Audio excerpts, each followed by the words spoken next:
Hey guys, welcome back to another episode of Kaizen Crypto.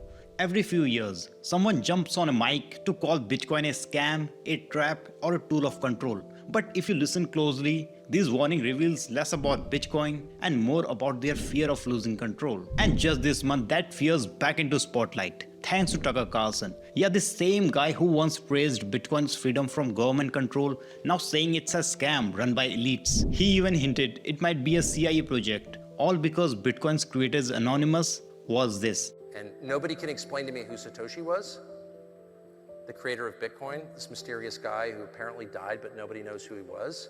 I grew up in DC primarily, in a government family, so CIA.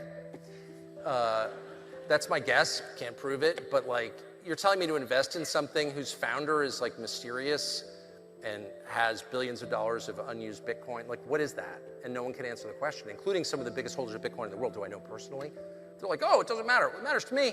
So today let's unpack what this really says, not about Bitcoin, but about how people react when power's slipping out of their hands. So by the end of this video, you will understand why critics keep getting Bitcoin wrong, and why is this so-called PSYOP might just be the humanity's most transparent financial system. Before we jump in, make sure to subscribe and hit that like button so you don't miss any upcoming crypto breakdowns. Alright, let's dive in. So Tucker's story is wild. He went from cheering Bitcoin's centralization to claiming it's an elite scam, all because nobody knows who Satoshi Nakamoto is. So he is basically saying, how can I trust a system when its creator vanished with billions? But here's the twist. Satoshi's disappearance isn't the problem, it is the reason Bitcoin works. Once Satoshi left in 2010, they didn't take control with them. They removed it, the code was open, the ledger public, every rule visible to anyone who cared to look. If there were backdoors or secret levers, they would have been found a long ago. Bitcoin might have the most transparent DNA of any financial system in history,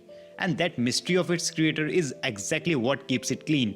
No boardroom, no government, no trust me bro. Just math, code and consensus. That's decentralization. Tucker probably hasn't read the white paper, maybe not even a single line of code, yet he calls it secretive. In reality, Bitcoin is one of the most transparent systems ever built, and that irony runs deeper. Tucker's own father, Richard Carlson, works in US intelligence. Tucker himself once applied to join the CIA. So when he warns that Bitcoin could be a government PSYOP, it's kind of poetic, isn't it? He comes from a world built on secrecy, while Bitcoin was built to eliminate it. No private meetings, no classified memos, no hidden agenda. Anyone can run the node, verify a transaction, and see the truth for themselves. Bitcoin doesn't need to trust in Tucker or anyone else. It replaces trust with proof. That word makes it powerful. It doesn't exist to comfort the powerful, it exists to make them irrelevant. Back in 2017, JP Morgan's Jamie Dimon called Bitcoin a fraud. A few years later, JP Morgan's launched its own blockchain token, JPM Coin. The same tech he mocked forced his own banks to adapt. Then there is Elon Musk. In 2014, he said Bitcoin was used mainly for illegal stuff. And in 2021, he was praising it as pretty brilliant. Mark Cuban said Bitcoin had less utility than a banana. Now his Dallas Mavericks accept it for tickets, and he calls it a better store of value than gold. Larry Fink from BlackRock once called Bitcoin a money laundering index. And now, he's running one of the world's biggest Bitcoin ETF. Even Michael Saylor, the face of corporate Bitcoin adoption, once called it worthless. Today, he calls it the apex property of the human race. That's the cycle. Denial, curiosity, understanding, and then conviction. Bitcoin doesn't need arguments, it wins time. It doesn't need to convert people with hype, it converts them with proof. See, critics fear what they can't control. Psychologists call it cognitive dissonance, that tension you feel when the truth challenges your beliefs. For most people, money has always meant bank, government, and middlemen. Bitcoin flips it upside down. It proves you don't need permission to hold value. You don't need trust, just verification. By vanishing, Satoshi removed Bitcoin's biggest risk, himself. No leader to worship, no founder to manipulate. Just code, consensus, and community. His silence became Bitcoin's greatest act of leadership. Critics call it too volatile. But what volatility except truth? That isn't being suppressed. The fiat system hides its chaos behind policies, rates, and political spin. Bitcoin doesn't hide, it shows. It's not unstable, it's honest.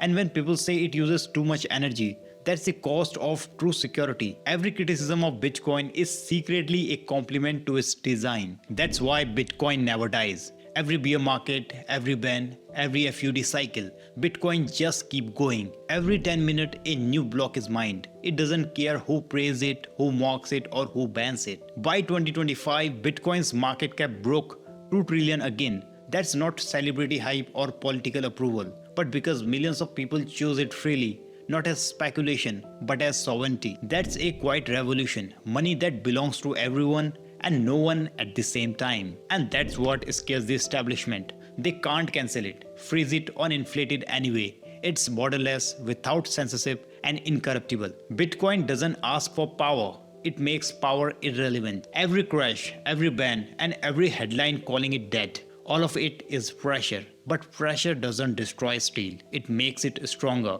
Bitcoin's been tested by governments, hackers, economists, and even ideology itself. And each time it emerges harder, cleaner, and sharper. That's because Bitcoin doesn't rely on faith, it relies on math. It doesn't need belief, it needs verification. And it is not a religion, it is a protocol, not a promise, a proof. And while politicians debate, institutions hesitate, and media narrative shift, Bitcoins keep doing same thing it's done since the day one. Producing truth every 10 minutes without asking anyone's permission. And that's wild. The world is finally started studying it. Blockchain and Bitcoin education has gone mainstream across universities and public institutions. Countries like the US, Singapore, India, China, Switzerland are leading the charge, launching academic programs and even government-led blockchain learning initiatives. So here's the takeaway. Bitcoin doesn't need defenders, it needs learners. Because when you understand how Bitcoin works, you stop arguing it. You start living by it. And every time someone calls Bitcoin a scam,